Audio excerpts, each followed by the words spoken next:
porque dice Jesús, yo soy el camino, la verdad y la vida.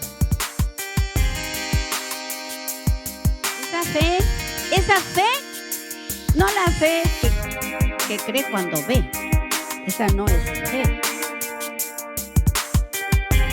La palabra es lámpara.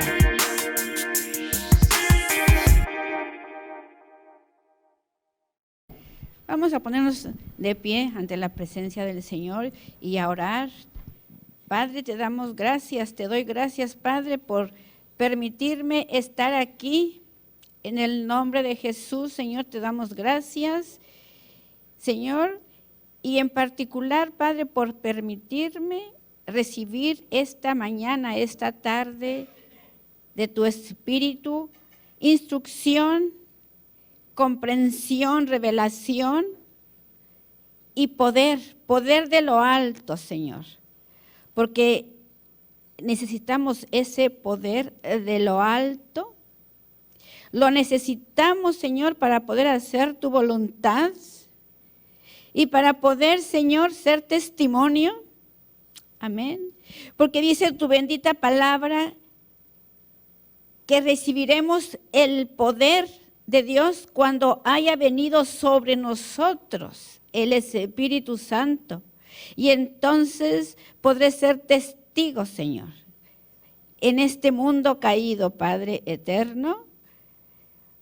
Ahora pedimos, te invitamos, Espíritu Santo, que nos llenes en esta tarde, que nos des una unción fresca, una unción, como dice tu palabra, que es nueva cada mañana.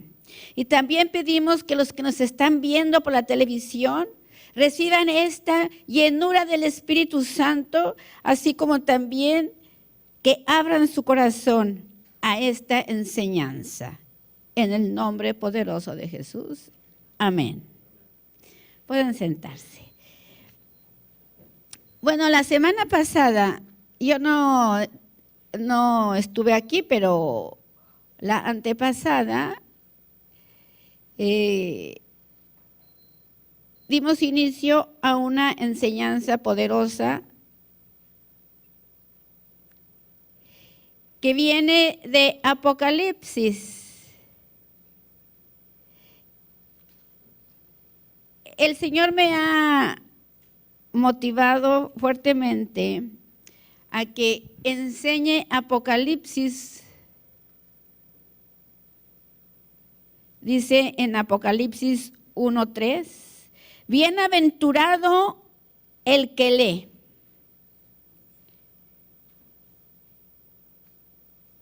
El que lee y los que oyen las palabras de esta profecía y guardan las cosas en ella escritas, porque el tiempo está cerca. Ahorita más que nunca, todos estamos muy conscientes de la situación del mundo. Y el Apocalipsis, los Apocalipsis que se han escrito a lo largo de la historia,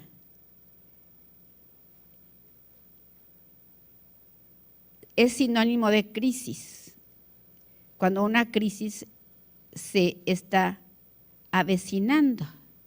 Pero no es el juicio aún, sino dice que es para que nos preparemos. Entonces, la enseñanza es el pecado de incredulidad, porque se avecina un juicio. El juicio final que está precisamente en Apocalipsis. En Apocalipsis 20, del 11 al 15, dice, nos habla de este juicio final. Es la visión que Dios le dio al profeta Daniel. Aproximadamente en el año 500 antes de Cristo. Cuando el profeta Daniel estaba en Babilonia. Entonces, dice que este suceso es de carácter universal, el juicio final, y debe tener lugar antes que pueda haber paz y justicia. Todo el mundo ahorita habla de paz y de justicia, y estamos viviendo y viendo todo lo contrario a lo que nos prometen los grandes líderes religiosos y líderes políticos. Dice que este juicio del gran trono blanco es el juicio de los incrédulos. A mí me maravilla la Biblia, que siempre para todo habla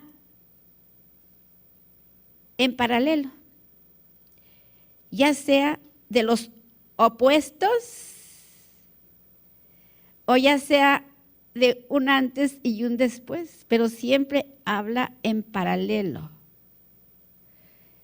Si hay incrédulos, entonces también están los creyentes. Si hay salvos, también están los que no son salvos, están los que son condenados. Si hay hijos de Dios, también están los hijos del diablo. Si hay hijos de luz, también están los hijos de las tinieblas. Todo la Biblia siempre nos habla de pares. Entonces, de esto nos habla precisamente este capítulo de Apocalipsis. Aquí el Señor se refiere al día del juicio, llamado el último día. Y en todas partes, Cristo figura como juez. Dice que en ese día del juicio final del gran trono blanco, ya pasaron muchas cosas. Y ahí van a ser juzgados todos los incrédulos. Incrédulos de todas las épocas. Dice la palabra que los profetas fueron muertos a causa del testimonio. Muchos han sido muertos por los incrédulos, por manos de los incrédulos. Ha habido muchos crímenes de Estado a lo largo de la historia. Y alguna gente dice, bueno, ya ni quien se acuerde de ellos. ¿Quién se va a acordar de ellos? Pero ya vimos en la introducción con respecto a dónde se van las personas después de que mueren. Unos se van al infierno y otros se van a la presencia de Dios. Pero los incrédulos dicen, ¿cuál infierno y cuál Dios y cuál eternidad si aquí acaba todo? Así que ¿de qué nos preocupamos? ¿Cuál juicio final? Si no hay nada más allá de la vida. Bueno, eso dicen los incrédulos. Pero la palabra dice otra cosa. Dice que Dios va a resucitar a todos esos que han cometido crímenes en el pasado. A todos esos incrédulos que han muerto desde Adán hasta Noé, y de Noé hasta Moisés, y de Moisés a Cristo, y así sucesivamente. Va a haber un juicio. Y a veces oigo decir, cuando hablo con tanta gente, ¿será cierto que Dios prohíbe estas cosas? ¿Será cierto que Dios dijo esto? ahora ya todo ponen en duda la palabra de Dios. Hasta los niños ya de 11, de 12 años ponen en duda la veracidad de la palabra. Porque ya en las escuelas ya no les enseña ninguna verdad. Y dice la Escritura que hay un pecado que no se perdona, el ser blasfemo. Y muchos dicen, ay, pero yo no soy blasfemo, yo nunca digo cosas grotescas de Dios. ¿Cómo voy a atrever yo a blasfemar de Dios?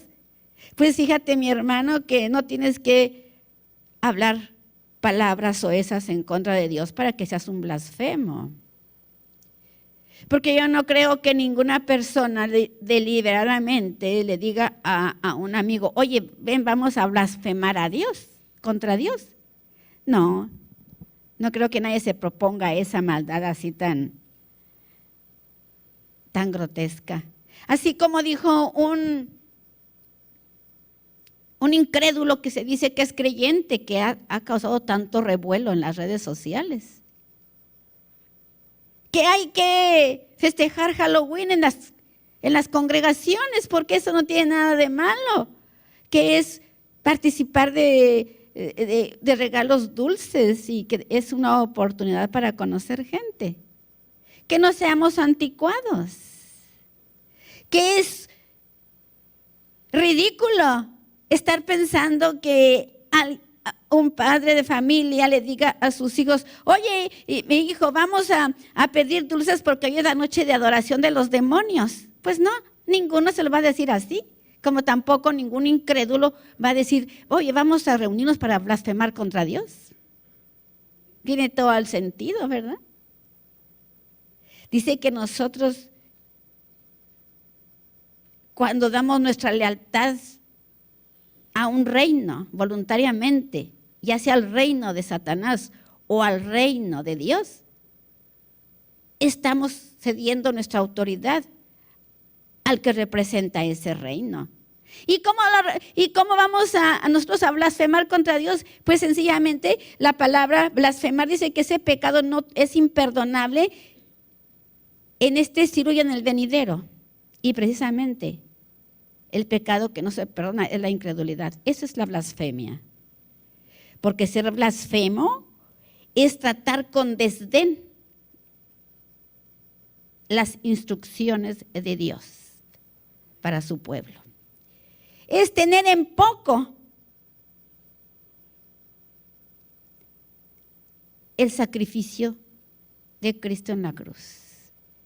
Es ser negligente para las cosas de Dios. Es decir, que eres un creyente y vives como un pagano. Eso es la blasfemia, es ser un blasfemo. Es el pecado imperdonable en este siglo y en el otro. Y ese pecado es el que Dios va a juzgar en el gran trono blanco. Entonces este libro les da advertencias claras de que permanezcan en la fe. Porque siempre había una tendencia a irse a las prácticas idolátricas. Cuando damos nuestra lealtad a un reino voluntariamente, ya sea al reino de Satanás o al reino de Dios, estamos cediendo nuestra autoridad. Voy a dar lectura al capítulo 3 de Hebreos. Dice la bendita palabra. Por tanto, hermanos, quiero decirles que este libro que se escribió a los hebreos fue en los primeros años del cristianismo. Porque los hebreos acababan de salir de idolatría del paganismo. Entonces este libro les da advertencias claras de que permanezcan en la fe. Porque siempre había una tendencia a irse a las prácticas idolátricas. El pueblo de Israel fue el primero que se hizo idólatra, quiero que sepas, mi hermano. De ahí, de los primeros judíos que no quisieron separarse de las tradiciones paganas, de ahí salió la cristiandad. De ahí salió la iglesia apóstata, de la mezcla. Porque no, muchos no se quisieron desprender y algunos sí. Entonces este libro de Hebreos habla para hacerles esas advertencias a esos judíos recién convertidos a Cristo. Dice, por tanto, hermanos santos, participantes del llamamiento celestial,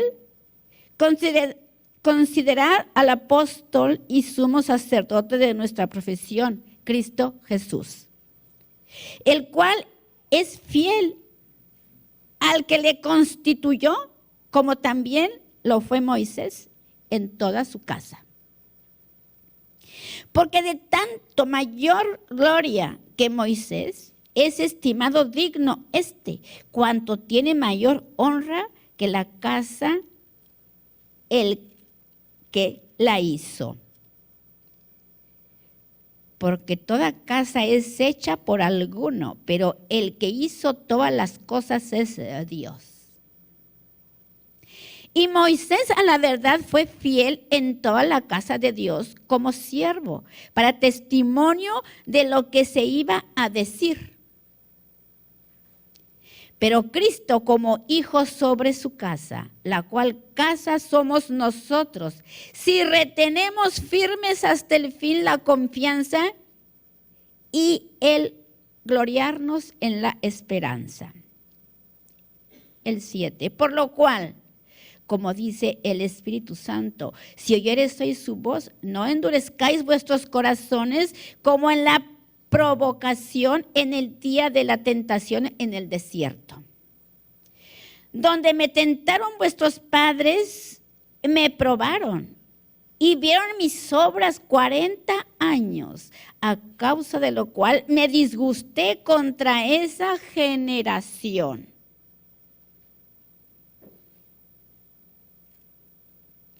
Y dije, siempre andan vagando en su corazón y no han conocido mis caminos. Por tanto, juré en mi ira, no entrarán en mi reposo. Mirad, hermanos, que no haya en ninguno de vosotros corazón malo de incredulidad para apartarse del Dios vivo.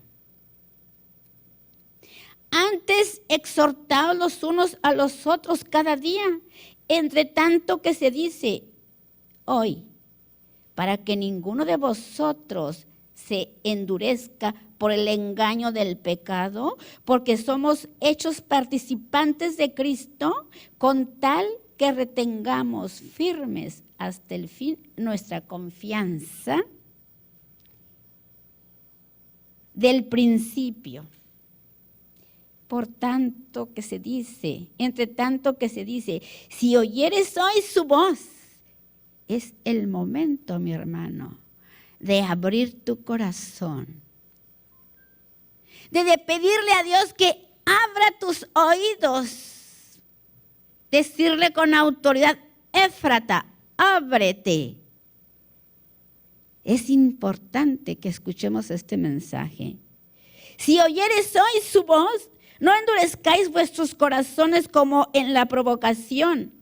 ¿Quiénes fueron los que, habiendo oído, le provocaron? ¿No fueron todos los que salieron de Egipto por mano de Moisés? ¿Y con quienes estuve disgustado 40 años?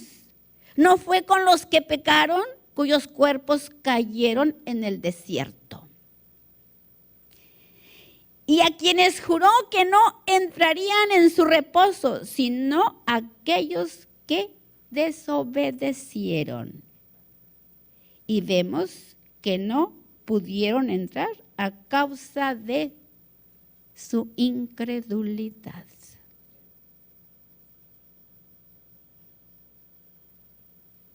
Yo estoy segura que hoy el Señor te va a hablar. Me ha estado el Señor, te digo, Señor, es que, ¿por qué estas palabras tan duras? Dice, porque el tiempo está corto, es corto ya.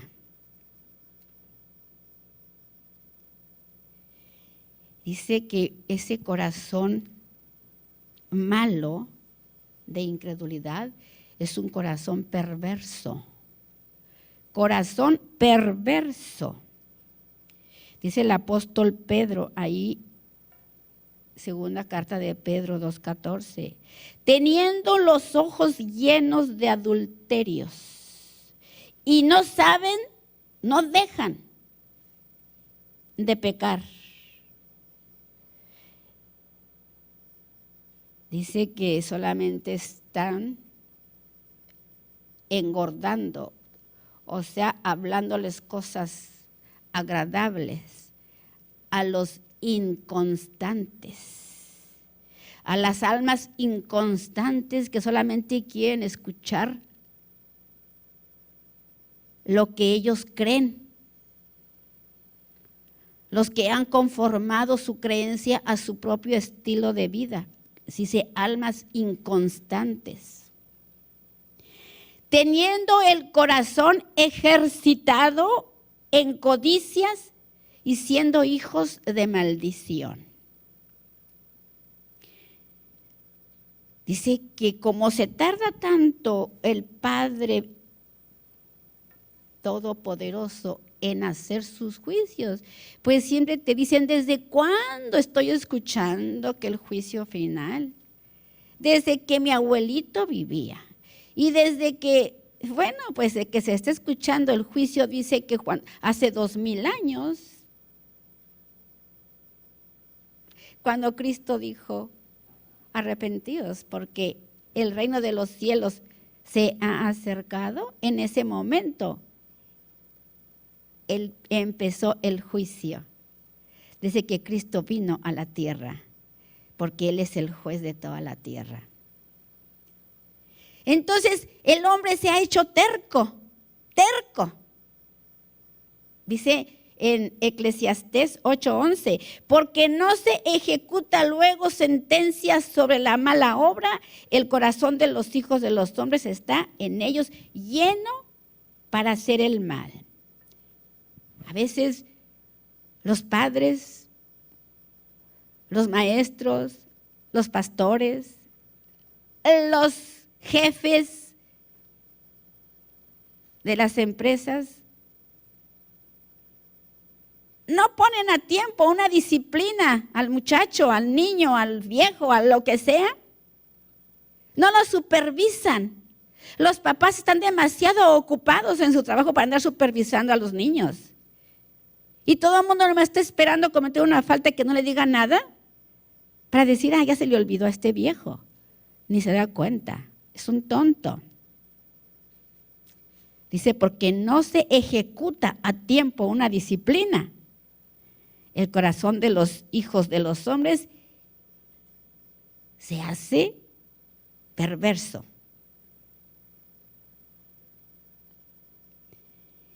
Y se vuelven insensatos.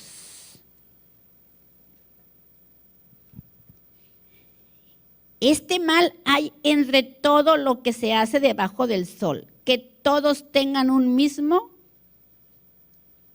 suceso. Y también que el corazón de los hijos de los hombres esté lleno de mal. Imagínense. Hace 2000 años que vino Cristo, pero cuando murieron en el desierto 2 millones de judíos, y cuando Noé, que no se sabe cuánta gente murió en el diluvio,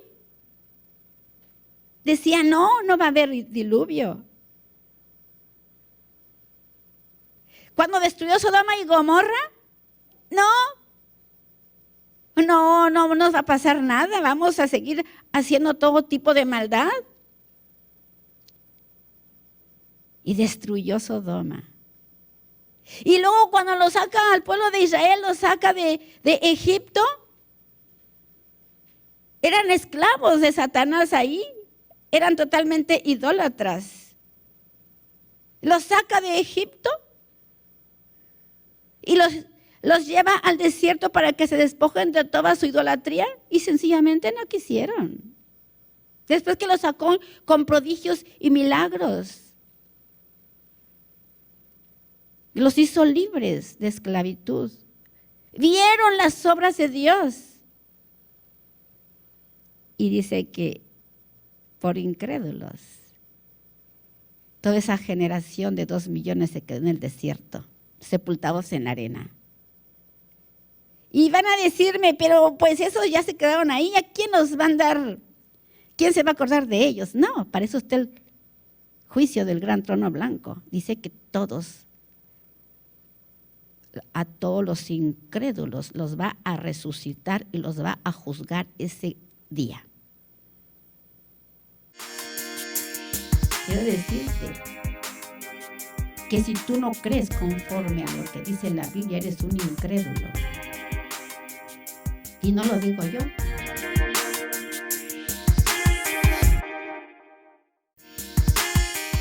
A todos los incrédulos los va a resucitar y los va a juzgar ese día.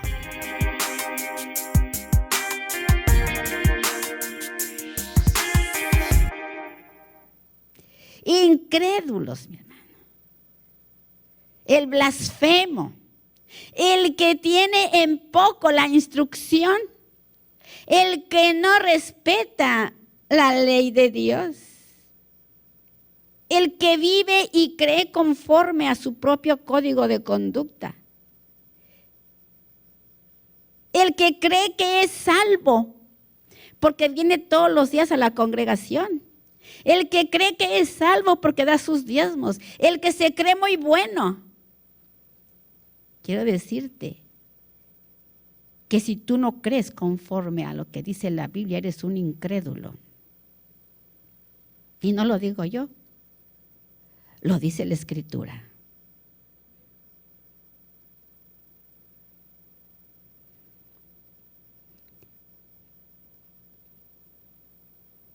Dice que esa incredulidad lleva al hombre a la depravación.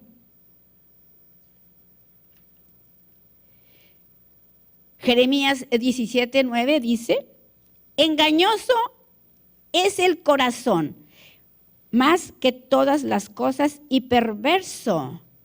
¿Quién lo conocerá? Engañoso es el corazón y perverso más que todas las cosas. Porque en el corazón es donde se sembró la semilla del adversario de Dios y de los hombres.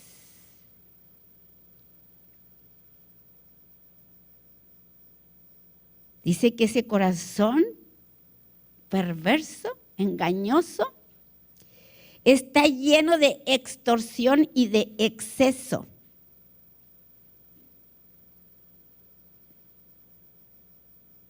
Es por eso que dice, si escuchares hoy su voz, no endurezcas vuestro corazón.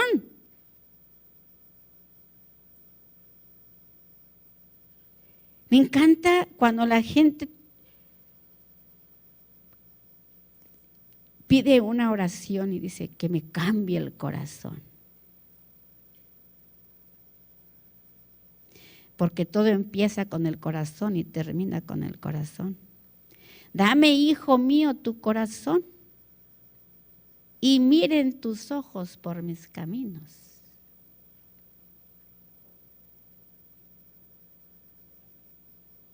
En ese corazón se esconde un monstruo.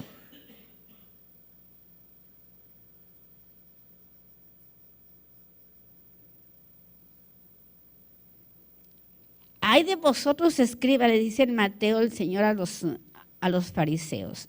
Ay de vosotros, escribas y fariseos hipócritas, porque limpian lo que está de fuera del vaso y del plato, mas de dentro están llenos de robo y de injusticia.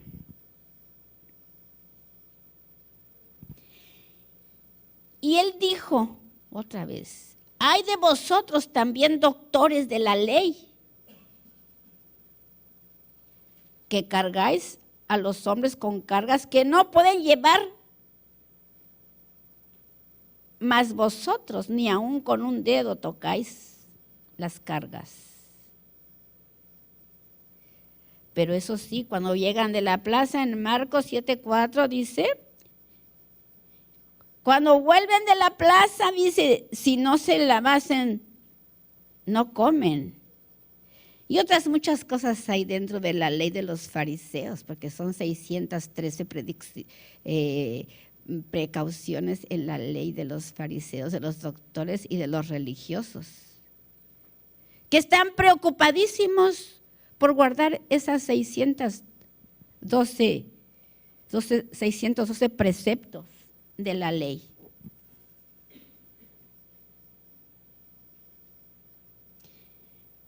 Dice, no sé, si no se lavan perfectamente bien las manos, no comen. Y muchas cosas más, dice, que toman estos escribas y fariseos para guardar. Dice que son fuentes de todo mal, los religiosos y los hipócritas.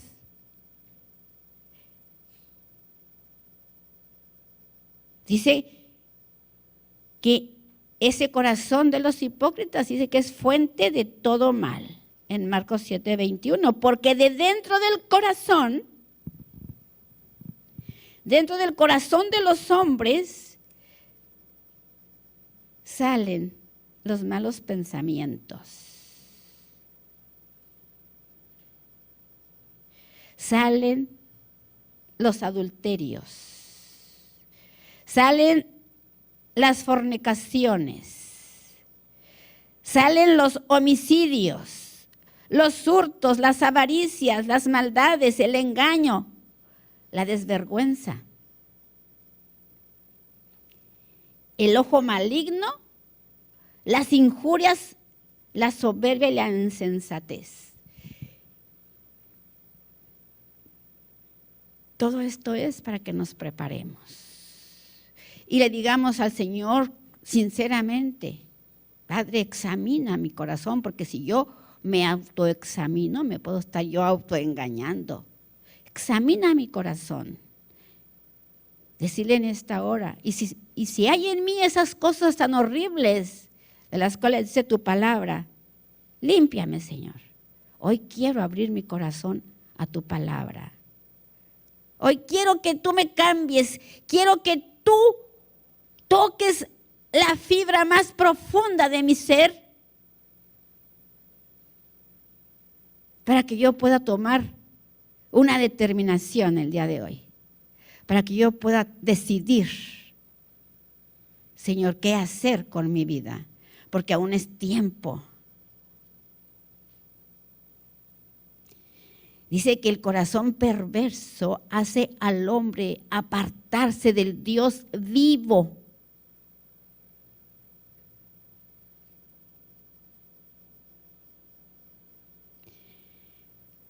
A veces nos impresionan los grandes líderes de la Biblia como un Josué, como un Daniel, como un Abraham, como un Jacob, como un José.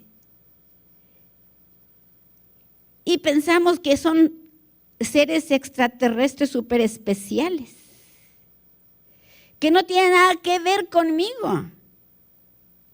Cuando vemos que Dios ha hecho grandes cosas a través de esos grandes líderes espirituales, no ha sido nada más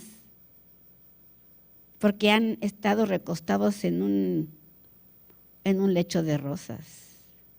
Han pasado muchas pruebas, han sido probados en todo y han salido como el oro. Y por eso Dios los tiene donde los tiene ahora. Dice Josué que le dice a todo su ejército: y en esto conoceréis que Dios, el Dios viviente, está en medio de nosotros y que Él echará delante de ti los 7 demonios que te están atormentando en esta hora. Todo demonio que te esté atormentando, si tú permites que Dios viva en tu corazón, Él va a echar todos esos demonios. Lujuria, ira, intemperancia, codicia, pereza espiritual. Dice que 7 demonios es un número perfecto en todo. Así está el corazón del incrédulo, lleno, atestado de todo mal. Dice que Josué dice, y en esto conoceréis que el Dios vivo mora en medio de nosotros, porque eso es lo que Cristo vino a compartir cuando resucitó. Dice que le sopló el espíritu del resucitado y vino a ser morada en nosotros. ¿Y para qué? Para echar de nuestro corazón toda inmundicia. En aquel tiempo, cuando Josué estaba en esa guerra, dice, yo voy a tomar esa promesa del Dios viviente que está en medio de mí, y Él es el que me va a ayudar a tomar la tierra prometida y echar fuera, echar delante de mí a esos malos. En aquel tiempo le decía al cananeo, al eteo, al heveo, al pereceo, al jergueseo, al amorreo y al jebuseo. 7 naciones perversas, pues son los 7 demonios que aún tenemos en nuestro corazón. Si no, examínate. Porque cuando Cristo resucitó, Él nos vino a liberar. Porque Él arruinó. Él es el martillo que aplastó la cabeza al diablo cuando Él murió y resucitó. Y hoy es la vida que quiere darle a todo aquel que en Él crea y guarde sus mandamientos. A todo aquel que en Él crea. Pero que crea como dice la Biblia, no que crea a su propia manera.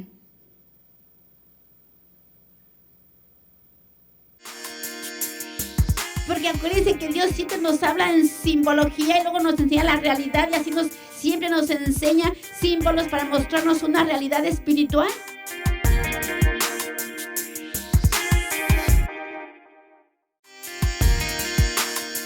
A todo aquel que en Él crea. Pero que crea como dice la Biblia, no que crea a su propia manera.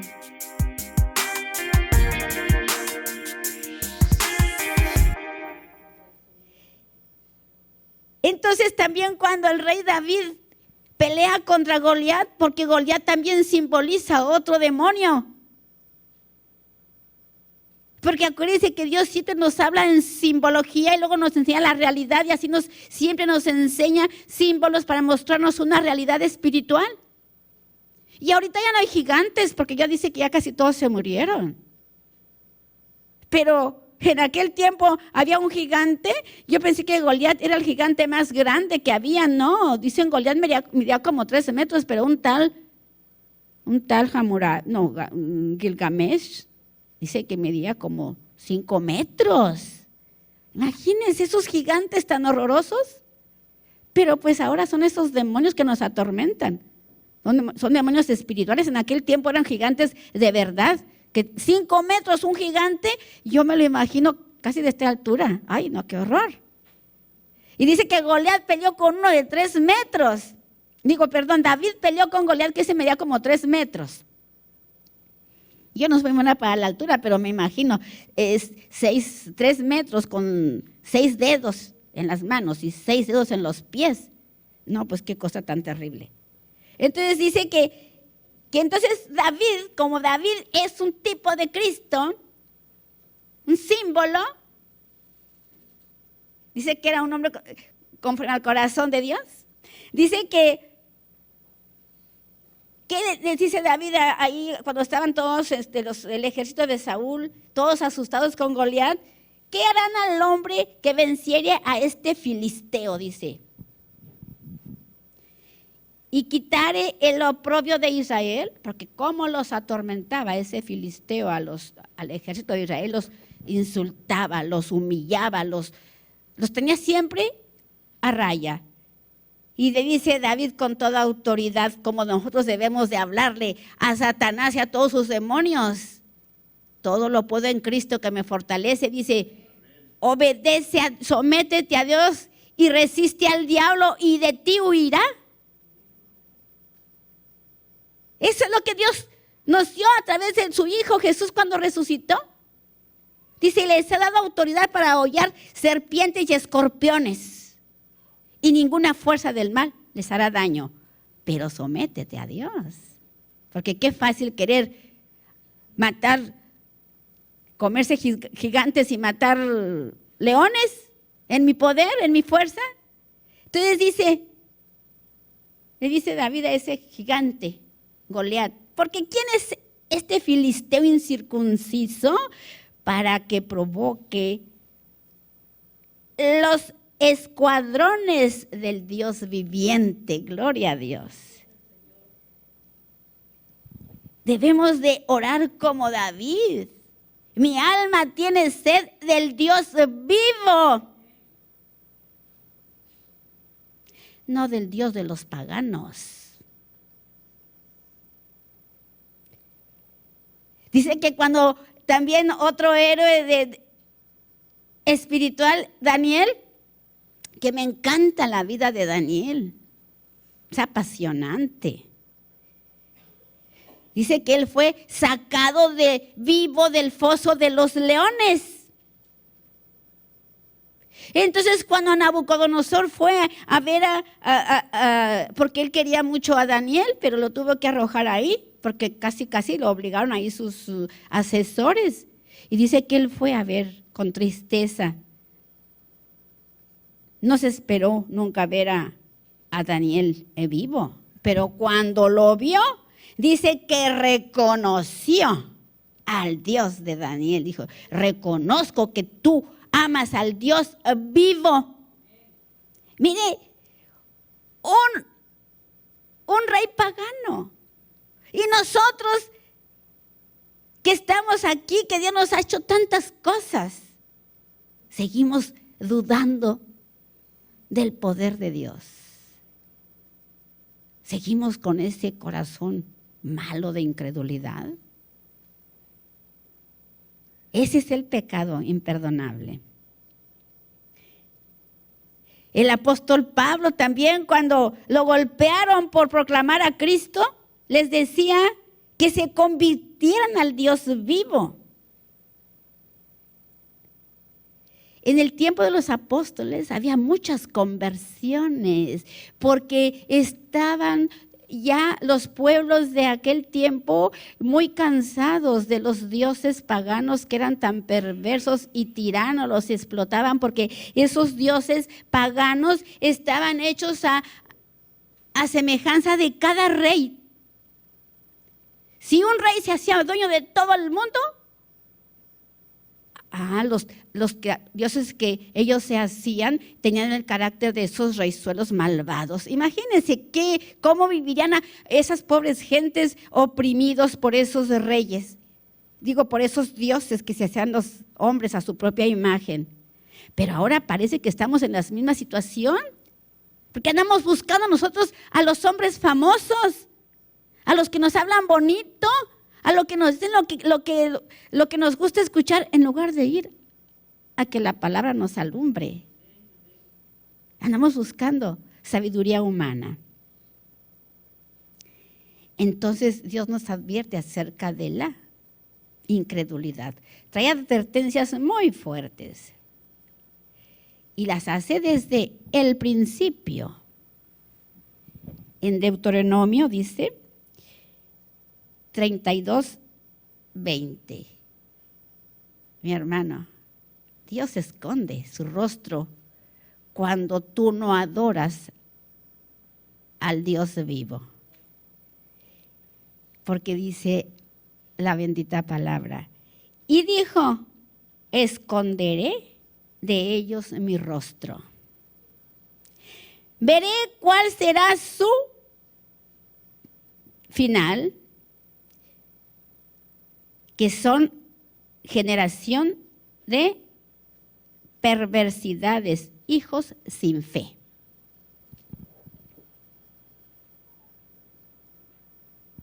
Yo deseo que hoy no seamos esa generación. Lo deseo con todo mi corazón, porque el tiempo está cerca. Y dice el profeta Oseas, le escribí las grandezas de mi ley y fueron tenidas por cosas ajenas. Ignoraron porque eran blasfemos. Veían con desdén las cosas de Dios. Las tenían en poco. Al cabo, se tarda mucho en venir.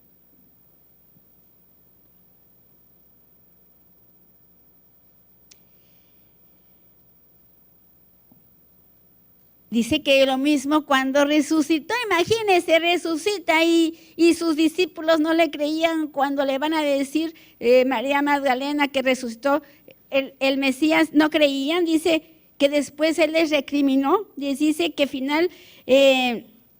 cuando se les apareció finalmente a los 11, estando sentados a la mesa, y los censuró por su incredulidad y dureza de corazón, que no hubiesen creído a los que le habían visto resucitado. Lo bueno es que esos discípulos recapacitaron. Porque si en tiempo que Cristo vivía, eran incrédulos, y todavía muere y resucita, y todavía están de incrédulos. Pero qué hermoso fue cuando ellos se arrepintieron, ¿verdad? Que gracias a ellos hoy tenemos esa libertad de seguir adorando y proclamando al Dios vivo. Dice el apóstol Juan 3:36, el que cree en el Hijo tiene vida eterna, pero el que rehúsa creer en el Hijo no verá la vida, sino que la ira de Dios está sobre él. Está. No es que va a estar, está.